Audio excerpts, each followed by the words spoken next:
All right, in this video, I'm going to talk about a fallacy which is kind of abstract but extremely helpful. It's an extremely helpful fallacy to think about to avoid pitfalls in investing.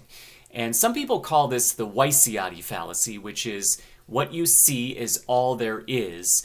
This is basically, it's a way to describe confusing the choices that are presented to you, or the choices that you see, with the choices that are out there that maybe include choices you haven't seen yet, right? So what you see is all there is a fallacy. What you see may not be all that there is out there. And one way to explain this fallacy, it's kind of a tangible way to explain it, is to think about the real estate market. And when you go to buy a house, you go hire a real estate broker who presumably knows a given real estate market better than you do. And you hire that person, and then you tell them, this is the kind of home I'm looking for. I want, 3 bedrooms and a 2-car garage and this much square footage or whatever. Broker actually will go pore over or look through the set of listings that may meet your needs and present to you, say, 3 or 4 homes or 5 or 6 homes to look at.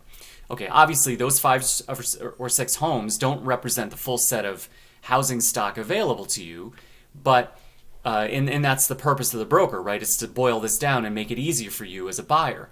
However, this exposes you to a type of fragility, right? You're now dependent on what the broker shows you, the ethics of the broker, and maybe that broker is motivated by a quick commission or a home that they know they can sell very easily at a certain price.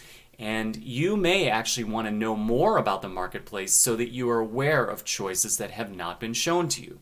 So this is just a type of example. It can show up as an agency problem in the marketplace of selling homes. Likewise, you can also find a WYSIATI fallacy in our consumer choices, because in general, if you think about what people decide when they decide on the car to buy, the type of home to buy, the sort of vacations to take, in general, they're going to be choosing from the set of choices that their peer group makes. Or maybe another example would be they would choose from a set of choices that a socioeconomic tier that they aspire to would choose, right? So let's say you're upper middle class, but you want to actually, sort of drive the type of car that a very wealthy person might drive because you can afford it and because it's something you want. So this is also a set of choices that is presented to you, and it may or may not represent all of the choices that are available to you. Actually, one of the first escapes from kind of consumerism is to think outside the box, right? Is to stop making choices that are sort of copied or emulated by your peer group and to really think much more broadly about the set of options that are available to you.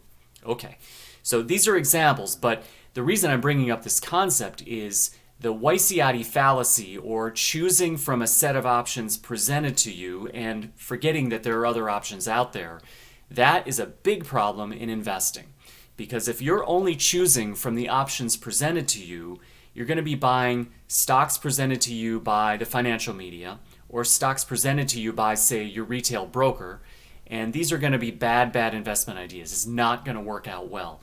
In general, these are going to be consensus stocks. You're going to be buying them at the wrong time, for the wrong reasons, at the wrong price, and you're going to regret it. And so when you're doing investing, you must avoid the set of options that are presented to you. And you want to remember that there's a whole universe of stocks out there that are not being presented to you, and your choices should be made from that set of stocks, not from the stocks presented to you. So how do you go about doing this as an investor? Well, the first thing to do is use the names that come to you via these channels, like financial media or a broker, for example. That's your NICS list, right? Those are stocks to avoid at all costs. And so the ideas that occur to you or that you happen to see, you want to cross-check them with the media and make sure that they're not talked about. So this is actually a way to sort of flip this fallacy and avoid stocks that are on the menu and stick to mostly stocks that are not on the menu.